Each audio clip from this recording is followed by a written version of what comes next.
Elon. Biochemistry is motion. Throughout human history, there were millions of years in darkness. Then there was light. Literally, the light bulb was commercialized by Edison the year 1880, and then every house wanted electricity, which gave birth to the radio, the TV, and later on the modern computer.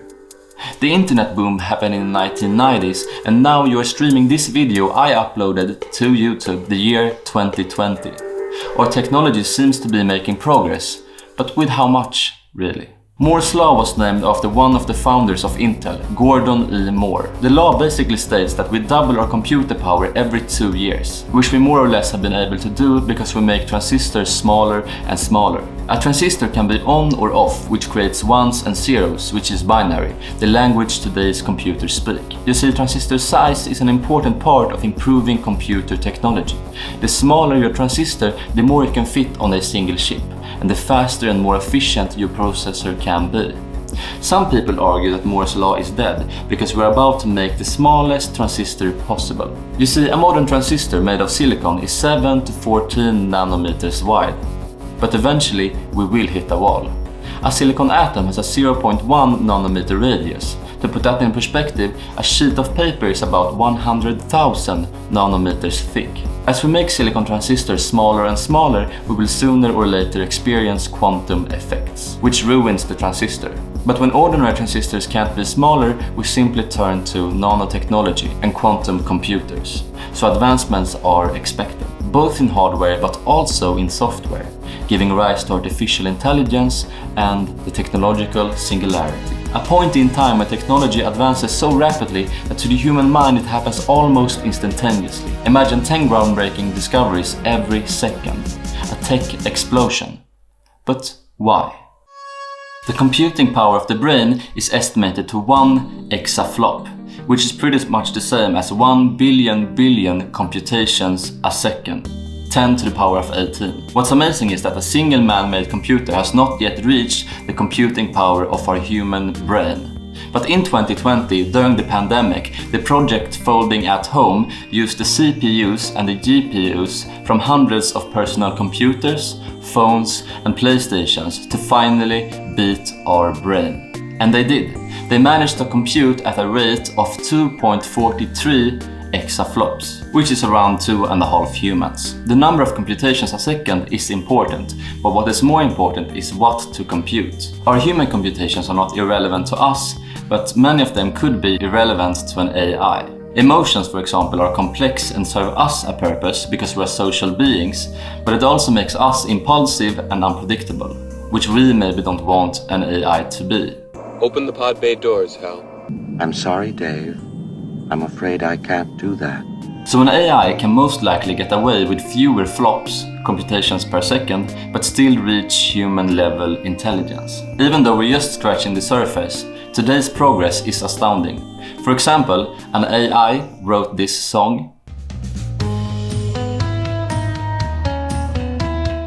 An AI spoke these words. The Blue Lagoon is a 1980 American romance and adventure film directed by Randall Kleiser. It did so by constructing the waveform from nothing into something, all by itself. The most groundbreaking progress regarding AI was when a team over at DeepMind managed to beat the #1 player of the famous game Go. That's a very surprising move. The game has more possible positions than atoms in the universe, and it's somewhere around 1 million trillion times more complex than chess. According to some people, the game is so abstract that it can only be played by humans, which brings us to an AGI. The difference between AI and AGI is the G for general. An AI that has the capacity of learning the same intellectual tasks as a human can. It's an AI that also has the cognitive abilities of a human, besides the skills of problem solving and reasoning. AGI researchers have proposed the following tests to confirm human-level AGI. The Turing test from Alan Turing. Both a machine and a human have a conversation with another human who is blindfolded. If the human talked to can't realize which is which, the AI may qualify for being an AGI. The coffee test from Steve Wozniak. A machine is required to enter an average American home and figure out how to make coffee. Find the coffee machine, find the coffee, add water, find a mug and brew the coffee by pushing the proper buttons. The robot college test from Ben Wurtzel. A machine enrolls in university, taking and passing the same classes that humans would, and obtaining a degree. The employment test from Nils John Nilsson. A machine works an economical important job, performing at least as well as a human in the same job. When we create an AGI that is truly smarter than us, it can improve its own design and make itself more and more intelligent. The AI will then learn about things we don't understand and solve problems we never knew existed. And at that point, we have reached the singularity. The term was coined by Vernor Vinge, a sci-fi author and a professor of maths, in the 1980s. It's important to understand that the singularity will not be because of one invention. It's going to happen because of advancements in many fields. Artificial intelligence, nanotechnology, genetic engineering, mind uploading and so on combined. You see, if we advance in one area, we are likely to improve in the other areas too. And in general, the rate of advancement becomes exponential. For example, if we improve in nanotechnology and make quantum computers, we can make better AI. And vice versa. If we advance in AI, that will help us make quantum computers. Ray Kurzweil did a data analysis and tried to pinpoint when we will reach the singularity. According to him, it will happen around 2045, but it could be 2030 or 2099, who knows. If you are interested, keep an eye open for technological advancements. For example, when we make an AGI, a quantum computer or an interface to the brain, the singularity may be near. Cutting-edge teams who are working on this right now are Google, and Neuralink. So all of this is very real. It might scare you. And your emotions are justified, because there are real threats playing God. But we are humans. If we can, we will. Murphy's Law, anything that can go wrong, will go wrong. But there is hope. The biggest fear is that the AI will eventually treat us as we treat less intelligent animals. If less intelligent animals stand between us and our goal, we simply terminate them. But we are lucky.